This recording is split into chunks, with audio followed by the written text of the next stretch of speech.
ओम शांति पाल भाई। ओम शांति ईश्वर भाई। पाल भाई, आज की मुरली रिवीजन में आज बाबा ने खास मुरली में कहा है कि दुखों से छुड़ा लो। बहुत दुनिया पूरी विश्व में दुख है। दुख इसलिए क्योंकि जो दुख हरता सुख करता बाप है, परमपिता परमात्मा है। इस संसार में आता है कलयुग के अंत में और सभी को दुखों से पापों से मुक्त करता है। तो उसका परिचय ही नहीं है। तो बाबा बोलता है कि सभी को तुम इसका परिचय दो, सब पे उपकार करो। तो बाबा का परिचय सबको देना है। इसलिए बाबा ने ये भी बोला, सेंटर के लिए बोला, जहाँ अगर सेवा अच्छी हो सकती वहां पर सेंटर खोलो। फिर उसके लिए बाबा ने इशारा भी दिया सेंटर वालों को कि मांगना नहीं किसी से, सच्ची दिल से और बड़ी दिल से सेवा करते रहना है, तो सेंटर तुम्हारा भरपूर रहेगा। तो बाबा ने इस तरह का डायरेक्शन दिया है सेवा के लिए। सेवा तो करनी है, लेकिन दाता के बच्चे हो, मांगना नहीं है। अगर सच्ची दिल से, बड़ी दिल से, साफ दिल से सेवा कर, तुम्हारी हुंडी भरती रहेगी। बाबा ऑटोमेटिक आएगा, तो उससे सेवा होती रहेगी। तो बाबा ने एक तरफ सेवा की बात की, एक तरफ डायरेक्शन भी दिया। और सारी जो दुनिया का जो बाबा देख रहे, ऊपर से बाबा जो देखता है, पूरी दुनिया दुखी हो पड़ी इस समय, तो उसको सुख में लाने का रास्ता ही बताया। तो किस तरह बाबा ने पूरी मुरली में, और भी आप थोड़ा प्रकाश डालेंगे किस तरह बाबा के डायरेक्शन है आज भी। ईश्वर भाई ओम शांति। ओम शांति। आज 8 मई 2024 की मुरली हम लोग रिवीजन कर रहे हैं जी।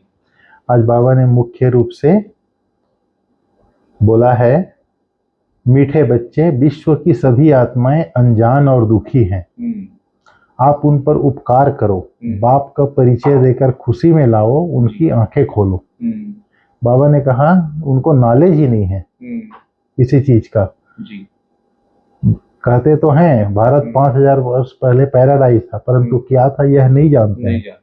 जरूर भारत में आदि सनातन देवी देवताओं का राज्य था, परंतु बिल्कुल नहीं जानते। तुम समझते हो, बाबा कहता है हम भी पहले कुछ नहीं जानते थे, अर्थात अनजान थे।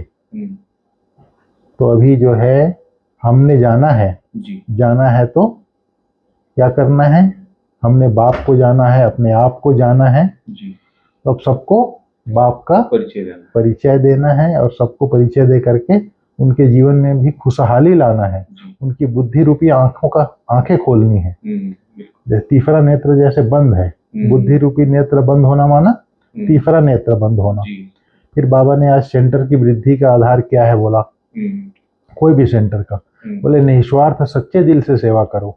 तुम्हें सर्विस का सदा शौक रहे तो हुंडी भरती रहेगी।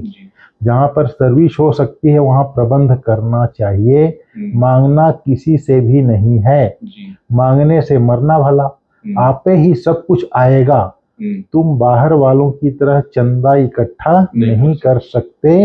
मांगने से सेंटर जोर नहीं भरेगा, इसलिए बिगर मांगे सेंटर जमाओ। बाबा ने कहा बिगर मांगे सेंटर जमाना है। जैसे बाहर वाले चंदा इकट्ठा करते हैं वैसे हम नहीं कर सकते। फिर बाबा ने आज कहा है सबके ऊपर उपकार करते जाओ। सबके ऊपर उपकार करते जाओ। जो बिल्कुल अनजान है उनके ऊपर। बाबा ने कहा बाप को जादूगर, सौदागर, रत्नाकर भी कहते हैं। आत्मा में ही सारा ज्ञान ठहरता है। आत्मा ही ज्ञान सागर है। भल कहते हैं परमात्मा ज्ञान का सागर है, परंतु वह कौन है, कैसे वह जादूगर है, यह किसको भी पता नहीं है। आगे तुम भी नहीं जानते थे, अभी बाप आकर देवता बनाते हैं। अंदर में कितनी खुशी होनी चाहिए। इसलिए बाप आकर देवता बनाते हैं, इसलिए जादूगर है वो, सौदागर है, रत्नागर है। फिर बाबा कहते हैं सत्युग त्रेता में तो मैं आता नहीं हूँ, बाबा बोलता है, फिर भी मैं आप लोगों को ज्ञान सुनाता हूँ। तो मेरे अंदर ज्ञान तो है ना, तो ये भी एक वंडर है। बाप कहते हैं मीठे मीठे बच्चों, अपनी उन्नति करनी है तो अपने को आत्मा समझो, यह है खेल। फिर तुम ऐसे ही खेल करेंगे, फिर देवता बनेंगे, फिर अंत में आकर के मनुष्य बनेंगे। ये वंडर खेल फुल खेल चलता रहता है बाबा वाला। बाबा बैठ सब राज समझाते हैं। आत्मा ही आनंद स्वरूप है, फिर आत्मा ही दुख स्वरूप भी बनती है। दुख स्वरूप चीखी बन जाती है। बाबा ने कहा है लोग आते हैं, ज्ञान देखते हैं, अब देखते हैं, सुनते हैं तो कहते हैं यह ज्ञान तो यथार्थ रीति है, यथार्थ ज्ञान है, परंतु काम महाशत्रु है, इस पर जीत पानी है। यहाँ सुनते हैं तो सुनकर ढीले हो जाते हैं, कितना समझाने से भी समझते नहीं हैं। समझाने में कितनी मेहनत लगती है, बाबा बोला।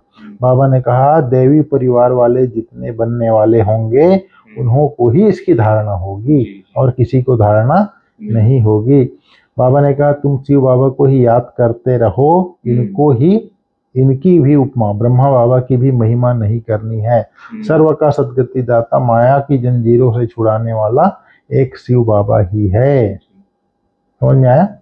बाप कैसे बैठ समझाते हैं, यह तुम बच्चों के सिवाय और किसी को पता नहीं है। मनुष्य यह नहीं जानते कि रावण क्या चीज है, हर वर्ष जलाते हैं उसको, लेकिन रावण को जानते ही नहीं। बाबा ने कहा जिसकी पुतला जलाया जाता है, एफिजी जलाया जाता है, तो दुश्मन का ही बनाया जाता है। अभी तुमको पड़ा है भारत, रावण भारत का दुश्मन है, जिसने भारत को कितना दुखी कंगाल बना दिया है। सभी मनुष्य आत्माएं 5 विकार रूपी रावण के पंजे में फंसे हुए हैं। बच्चों को यह अंदर में आना चाहिए, कैसे औरों को भी रावण के पंजे से छुड़ाएं। समझ में आया? बाबा ने कहा है मनुष्य को तो भगवान नहीं कहा जाता, ज्ञान तो है बीज, बीज रूप बाप बैठ तुमको ज्ञान देते हैं। बीज ही नॉलेजफुल है ना, वह जड़ बीज तो वर्णन नहीं कर सकेंगे, तुम वर्णन कर सकते हो, चैतन्य हो इसलिए। फिर बाबा ने कहा है बाप समझाते हैं माया भी प्रबल है, वह सब कुछ सहन भी करना पड़ता है। कितने कड़े कड़े विकार हैं, अच्छे अच्छे सर्विस करने वालों को चलते चलते माया ऐसी चमाट लगा देती है, कहते हैं हम तो गिर गए, सीढ़ी ऊपर चढ़ते चढ़ते गिर पड़ते हैं तो सारी कमाई चट हो जाती है। फिर बाबा ने कहा है बाप का तो वंडर है, हर चीज वंडर है बाप का। रोज मुरली चलाते हैं, वह है निराकार, नाम रूप देश काल तो है नहीं। नाम रूप देश काल निराकार का मतलब ये साकार रूप में नहीं है, फिर मुरली कैसे सुनाएंगे, बिना साकार शरीर नहीं है तो। वंडर खाते हैं, फिर पक्के होकर आते हैं जो बाहर सेंटर से आते हैं। दिल होता है ऐसा बाबा जो आकर के मुरली सुना रहे उससे मिले, इस पहचान से आकर मिले तो बाप से ज्ञान रतन धारण कर सकें और श्रीमत को पालन कर सकें। आज बाबा ने धारणा के लिए मुख्य सार में बोला है ज्ञान को जीवन में धारण कर खुशी में गदगद होना है।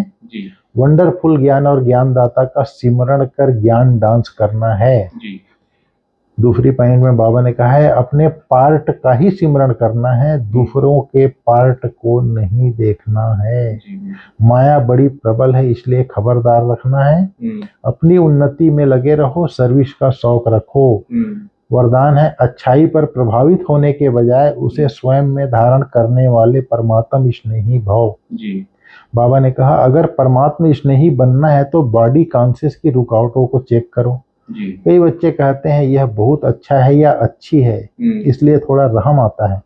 कोई का किसी के शरीर से लगाव होता तो कोई का किसी के गुणों व विशेषताओं से, लेकिन वह विशेषता व गुण देने वाला कौन है? कोई अच्छा है तो अच्छाई को धारण भले करो, लेकिन उसके अच्छाई से प्रभावित नहीं हो। न्यारे और बाप के प्यारे बनो। ऐसे प्यारे अर्थात परमात्मा स्नेही बच्चे सदा सेफ रहते हैं। किसी की अच्छाई है तो परमात्मा देन है, इसलिए उसके अच्छाई को सीख करके अपने अंदर धारण करना है। लेकिन उसके ये नहीं उसके अच्छा आदमी तो उसके पीछे चल पड़ो, प्रभावित हो जाओ, उसके प्रभाव में आ जाओ। फिर बाबा ने स्लोगन में कहा है साइलेंस की शक्ति इमर्ज करो तो सेवा की गति फास्ट हो जाएगी।